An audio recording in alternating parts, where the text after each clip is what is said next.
bonjour à toutes et à tous, très heureux d'être ici, de retrouver ce congrès auquel m'attache une certaine affection. En plus, je bénéficie depuis le mois de juin de la présidente régionale des HLM comme collègue au conseil régional. Elle n'a pas osé venir sur ma liste, mais elle l'aurait mérité. Merci Muriel. Je voudrais poursuivre, en ne tenant pas compte ou presque de ce qui m'a été écrit, la réflexion que mes collègues Pierre Amic, Alain Anziani et Jean-Luc Glaise ont évoquée. Ce qui différencie la France d'autres pays démocratiques, notamment de l'Allemagne, c'est le coût public dans nos budgets de l'État, des collectivités locales, du logement. Alors même que l'application, et vous connaissez ma sensibilité, de la loi du marché nous permettrait de moins accompagner, peut-être de plus accompagner ceux et celles que les offices HLM accompagnent. D'où vient cette contradiction?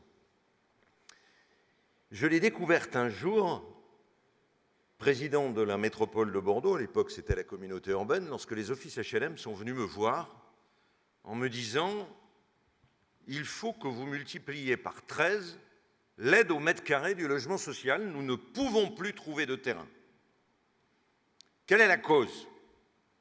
La défiscalisation du logement. À partir de la défiscalisation du logement, comme il y a beaucoup d'argent en France, ça arrive, ce que disait Alain Anziani ou Jean-Luc Glaise tout à l'heure, et très vite, le prix flambe à Bordeaux.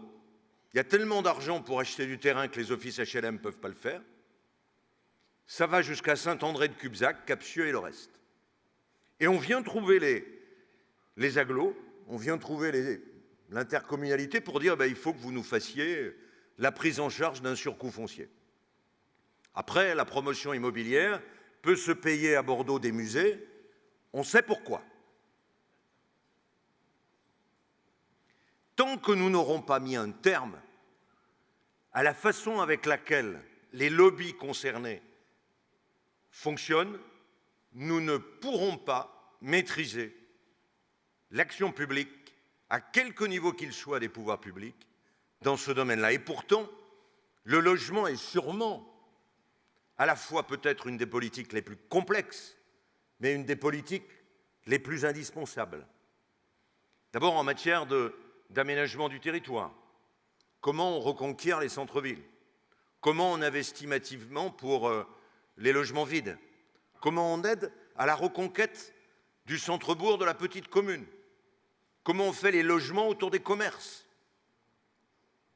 Comment on réhabilite les logements dégradés que la défiscalisation a laissés en plan 10 ans après les opérations de construction?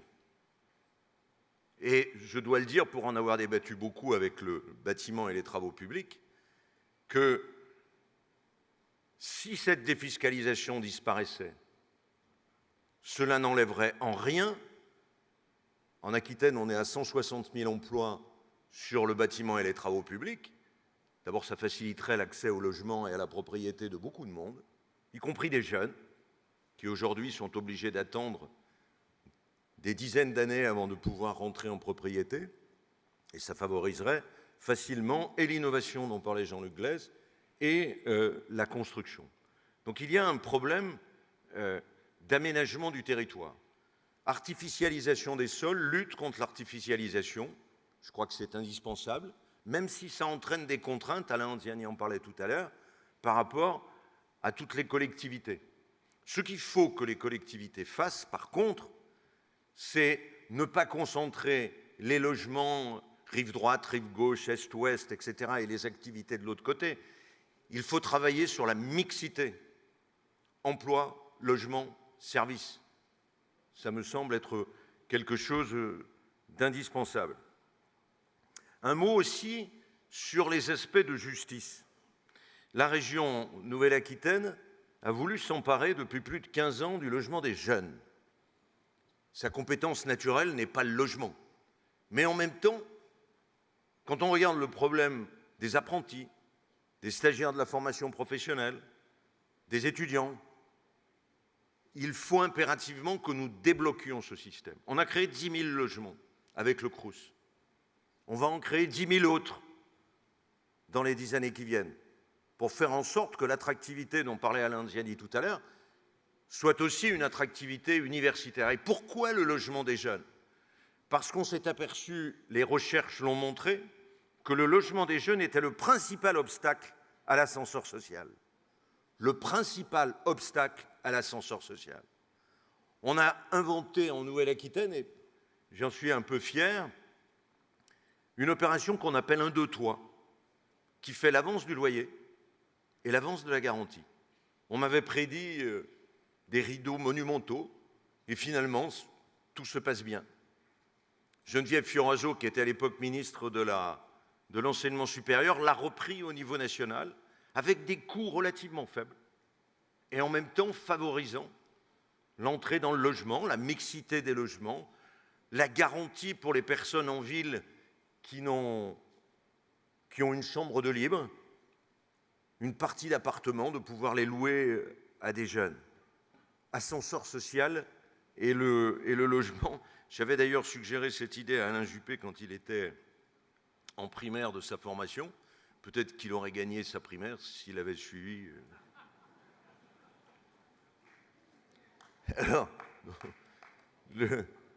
l'autre point, bien entendu, et je vais essayer de m'arrêter.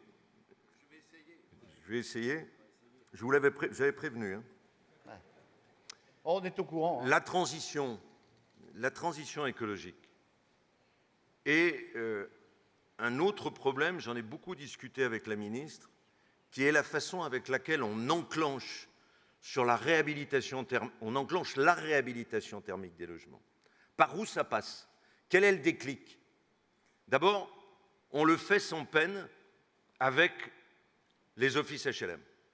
On le fait sans peine. Mais quand vous êtes dans des copropriétés ou quand vous êtes dans l'habitat individuel, c'est quasiment impossible. Quel est le déclic qui fait qu'on pourra engager cette politique qui est essentielle pour le réchauffement climatique, pour le bâtiment, pour les habitants? Je pense que plus on décentralise cette compétence, le maire étant un acteur essentiel, et donc je regrette pour ma part qu'on ait supprimé, la région va le maintenir, ce que l'on appelle les territoires TEPOS. Il faut 3 ans pour un maire ou pour une collectivité pour enclencher le dispositif sur le territoire.